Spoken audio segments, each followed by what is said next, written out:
जय श्री राम। भय बिना होत प्रीति, भय बिना ना होत प्रीति, डर के बिना प्यार नहीं होता। जी हाँ, आज का टॉपिक है भय बिना होत प्रीति। मतलब कि अगर भय होता है तो डिसिप्लिन होता है, डिसिप्लिन होता है तो चीज़ों से लगाव और मोह होता है और प्यार होता है। इस विषय पर मेरी राय क्या है और आपकी राय क्या भिन्न हो सकती है? अपनी राय भिन्न है तो ज़रूर कमेंट करके बताइएगा। तुलसीदास जी ने कहीं कहा है, भय बिना होत प्रीति, अर्थात अगर भय नहीं है तो वहाँ प्यार नहीं होगा। थोड़ा सा इस विषय में पहले भी एक शायद वीडियो रिलेटेड बनाया है, लेकिन आज फिर इसको नए रूप में आप सबके साथ शेयर कर रहा हूँ कि अगर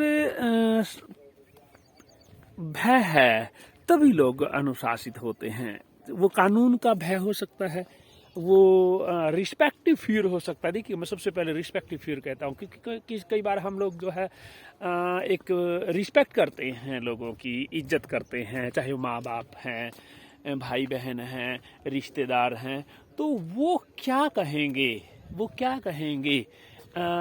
देखिएगा, लोगों का काम है कहना। वो कंटेक्स्ट थोड़ा सा भिन्न था जिसमें हमने एक वीडियो बनाई है कि लोगों की परवाह ना करें, लोगों का काम है कहना। वो आपके इरादे, बुलंद इरादे, आपके जो मकसद हैं, उद्देश्य हैं, उनकी प्राप्ति में अगर लोग अड़चन डालते हैं तो सामान्य श्रेणी के लोगों की बात करता हूँ। लेकिन यहीं पर एक कंटेक्स्ट सामान्य श्रेणी में ये भी आता है कि भय बिना होत प्रीति। अगर भय नहीं है तो लोग प्रधानमंत्री तक को गाली दे देते हैं, राष्ट्रपति तक को बकवास कर देते हैं। मनमोहन सिंह जी एक विद्वान आदमी, मेरे हिंदुस्तान का एग्जाम्पल भरा पड़ा है सोशल मीडिया पर, आप जगह जगह देख सकते हैं, चुटकुले बना करके। राहुल गांधी जो है एकदम एक पार्टी का बहुत बड़ा अध्यक्ष है या शीर्ष नेता है, उसके बारे में चुटकुले बना देते हैं। मोदी जी के बारे में जो है, क्योंकि भय नहीं है।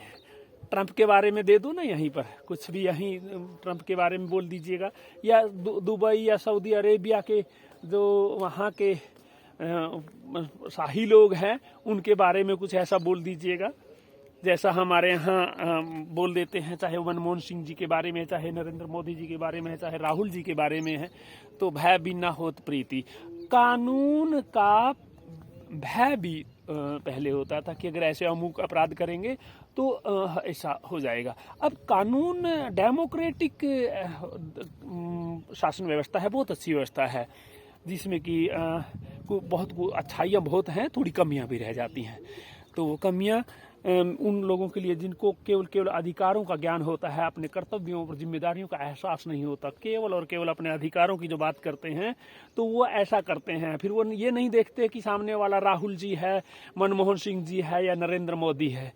तो देखिएगा, अमित शाह है, या सिंपल सी बात है, मैं राजनीति से रिलेटेड बातें नहीं करता, लेकिन आदर्श, क्योंकि चूंकि राजनीति या देश की शासन व्यवस्था है, किसी भी देश की शासन व्यवस्था है, वो सीधा डायरेक्ट रिलेटेड टू अस है, अध्यात्म से भी रिलेटेड है, हम सबके पर्यावरण और मानवीय पर्यावरण से भी रिलेटेड है।